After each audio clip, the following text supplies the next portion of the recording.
Hello guys, good evening. Welcome back to my channel. আশা করছি তোমরা সবাই খুব ভালো আছো আর আমিও ভালো আছি। আমার আরেকটি নিউ ভিডিওতে তোমাদের সবাইকে জানাচ্ছি অনেক অনেক ওয়েলকাম। তো আজকে আমি তোমাদের সাথে আরেকটা রেসিপি ভিডিও শেয়ার করব। তো আজকে শেয়ার করব হচ্ছে মশালা ওটস। তো মশালা ওটস আমি কিভাবে বানাই সেটাই আজকে তোমাদের সাথে আমি এই ভিডিওতে শেয়ার করব। তো তার জন্য কি কি লাগে সেগুলো সব নিয়ে নিয়েছি, তোমাদেরকে একটা একটা করে দেখাই চলো। তো প্রথমে ওটস বানানোর জন্য এখানে এই ওটসটা নিয়েছি। এটা হচ্ছে মশালা ওটস। হ্যাঁ, এটা হচ্ছে ভেজ ক্লাসিক। তো এইটা হচ্ছে সফলার ভেজ ক্লাসিক। তো যার মধ্যে ভেজিস থাকে, যেরকম মটরশুঁটি ওগুলো সব থাকে, ওই ওটসটা আমি নিয়েছি এইটা। আর তার সাথে কি কি ভেজিটেবল নিয়েছি সেটাও দেখাই। এখানে নিয়েছি গাজর, যেটা আমি গ্রেট করে নিয়েছি। তার সাথে রয়েছে এই যে ক্যাপসিকাম, পেঁয়াজ, টমেটো, লঙ্কা কুচিয়ে নিয়েছি, কাঁচা লঙ্কা। তোমরা চাইলে লঙ্কার গুঁড়ো দিতে পারো, বাট আমি লঙ্কার গুঁড়ো দেবো না, তাই জন্য কাঁচা লঙ্কা নিয়েছি। আর এখানে নিয়েছি এটা হচ্ছে অরিগানো, অল্পই নিয়েছি, বেশি না। আর এখানে নিয়েছি 3খানা ছোট ছোট কেচাপের পাউচ, ম্যাগি মশলা। এই ম্যাগি মশলাটা খুবই ইম্পর্টেন্ট ওটসে। আর একটা বাটার আর একটা চিজ কিউব। আর নিয়েছি নুন। আর এছাড়া লাগবে হচ্ছে তেল। তো এই জিনিসগুলোই লাগে মশালা ওটস বানাতে। তো চলো তাহলে এখন রেসিপিটা স্টার্ট করা যাক। আর এদিকে দেখো গাইজ, আমি গ্যাসটা ধরিয়ে দিলাম। তো এবার গ্যাসটার ওপরে আমি কড়াইটা চাপিয়ে দেব। আর এই কড়াইটার মধ্যে আমি আজকে ওটস বানাবো। আর কড়াইটাকে তোমরা একটু ইগনোর করো। তো কড়াইটা একটু কালচে ভাব আছে, তো সেই কারণে তোমরা কড়াইটাকে একটু ইগনোর করো। আর আমি কড়াইয়ের মধ্যে দিয়ে দিলাম তেল। আমি তেলের পরিমাণটা খুবই কম দিয়েছি, কারণ আমি ওটসের মধ্যে বাটার ইউজ করব। তো সেই কারণে আমি তেলের পরিমাণটা কম দিয়েছি। আর এই বাটারটা আমি দেব। আর এটা হচ্ছে আমুলের একটা বাটার কিউব। তো এটা আমি পুরোটাই দিয়ে দেব। আর এদিকে দেখো, আমি বাটারটা দিয়ে দিলাম। তো এই বাটারটা আর তেলটা দিয়েই আমি ওটস বানাবো, মানে কিছুটা বাটার আর কিছুটা পরিমাণ তেল। তো তেল আর বাটার ইউজ করেই আমি ওটস বানাবো। তোমরা চাইলে মানে খালি বাটারেও বানাতে পারো বা খালি তেলেও বানাতে পারো, যে যেমন খাবে সেরকম পরিমাণের বানাবে, সেরকম জিনিস দিয়ে। তো এবার আমি বাটার আর তেলের মধ্যে দিয়ে দেবো হচ্ছে লঙ্কা কুচি আর পেঁয়াজ কুচি। তো প্রথমে আমি পেঁয়াজ কুচিটা দিয়ে দিচ্ছি, তারপরে দেব হচ্ছে লঙ্কা কুচি। তো পেঁয়াজটা তো আমি দিয়ে নিয়েছি, এবার দিয়ে দেব লঙ্কা কুচি। তো এই পেঁয়াজ আর লঙ্কাটা আমি কিছুক্ষণ ভেজে নেব, মানে পেঁয়াজটা গোল্ডেন ব্রাউন হওয়া অবধি ভেজে নেব। তারপরে বাকি যে ভেজিটেবলগুলো সেগুলো দেব। তো এখন পেঁয়াজটাকে একটু ভেজে নিচ্ছি ভালো করে। তো আমি এবার পেঁয়াজের মধ্যে দিয়ে দেব অল্প করে নুন, কারণ নুন দিলে পেঁয়াজগুলো খুব তাড়াতাড়ি ভাজা হয়ে যাবে। তো আমি সামান্য পরিমাণে এখন নুন দিয়েছি। তো নুন দিয়ে পেঁয়াজটাকে একটু ভালো করে ভেজে নিচ্ছি। আর কিছুক্ষণ হলেই পেঁয়াজগুলো ভালো করে ভাজা হয়ে যাবে। তারপরে আমি বাকি সব ভেজিসগুলো একটার পর একটা অ্যাড করব এর মধ্যে। তারপর গাইস, পেঁয়াজগুলো আমার ভাজা হয়ে গেছে, এই যে। তো আমার যেরকম দরকার ছিল আমি সেরকম ভেজে নিয়েছি। এবার আমি এর মধ্যে দেব হচ্ছে ক্যাপসিকাম। তো এই যে ক্যাপসিকামগুলো আমি সব দিয়ে দেব। আর এদিকে দেখো গাইস, ক্যাপসিকামটা পুরোটাই দিয়ে দিলাম। আর পেঁয়াজ আর ক্যাপসিকামটাকে আমাকে ভালো করে ভেজে নিতে হবে, কারণ ক্যাপসিকামটা সেদ্ধ হওয়া দরকার, যেহেতু ক্যাপসিকামটা শক্ত থেকে যায়। তো সেই কারণে ক্যাপসিকামটাকে একটু ভালো করে ভেজে নিতে হবে, যাতে কাঁচা গন্ধটা চলে যায়। আর ক্যাপসিকামটা সবসময় এরকম ছোট ছোট পিস করে দেবে, তাহলে ভাজার মধ্যেই সেদ্ধ হয়ে যাবে। তো এবার দেব গাজর, যেটা আমি গ্রেট করে রেখেছিলাম।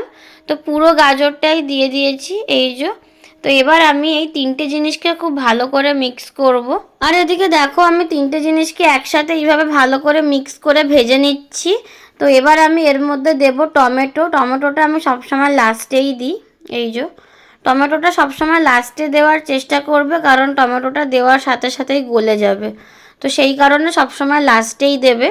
আর এবার আমি এর মধ্যে অল্প করে একটু নুন দিয়ে নিচ্ছি, যেহেতু পেঁয়াজ ভাজাতেও নুন দিয়েছি। তো এর মধ্যে অল্প করেই নুনটা দিয়ে সব কিছু একসাথে মিক্স করে নিচ্ছি। আর এদিকে দেখো, ভাজাটা হয়ে গেছে। তো এবার আমি এর মধ্যে দেব হচ্ছে ম্যাগি মশলা। তো ম্যাগি মশলাটা আমি এখন অ্যাড করব এর মধ্যে, এই যে। তো এইটা আমি এখন অর্ধেকটা দেব, আর বাকিটা যখন জল দেব তখন দেব। তো ম্যাগি মশলাটা দেওয়ার পরে আমি ম্যাগি মশলার সাথে সবজিগুলোকে ভালো করে একটু একসাথে মিশিয়ে নিচ্ছি, এই যে, যাতে মশলাগুলো সব সবজির মধ্যে ভালো করে ঢুকে যায়। আর ভাজাও ভালো মতো হয়ে গেছে।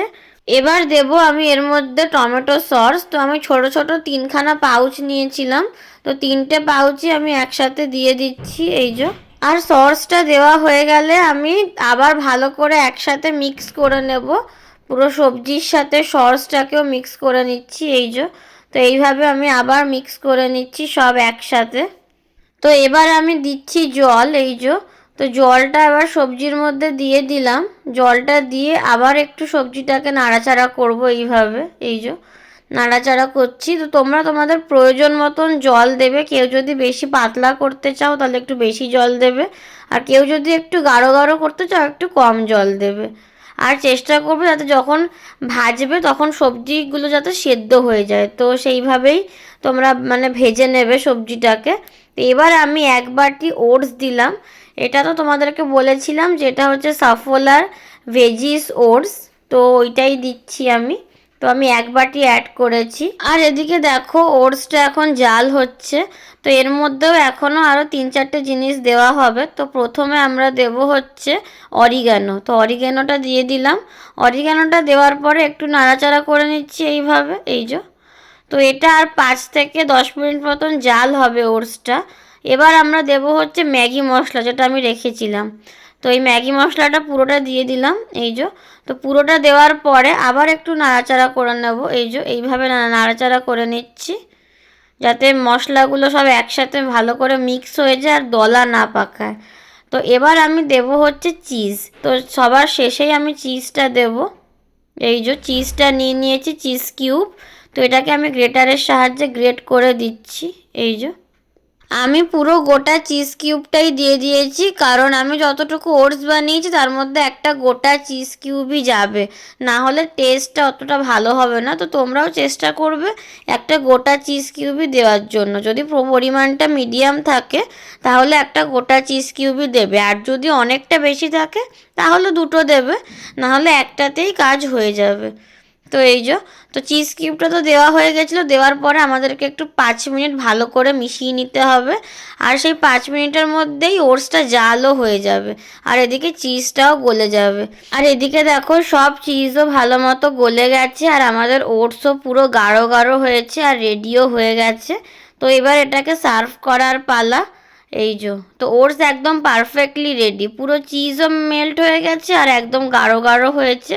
তো আমি তো এরকম গাঢ় গাঢ় খাই, সেই জন্য আমি গাঢ় গাঢ় বানিয়েছি, বেশি পাতলা করিনি। কিন্তু তোমরা যদি পাতলা খেতে চাও তাহলে একটু জল বেশি দিয়ে পাতলাও করতে পারো, কোনো অসুবিধে নেই। আর এদিকে দেখো গাইস, ওটস একদম পুরো রেডি। তো আমি ধনেপাতা দিয়ে গার্নিশিং করেছি, দেখতেও সুন্দর লাগছে আর পরে খেতেও ভালো লাগবে।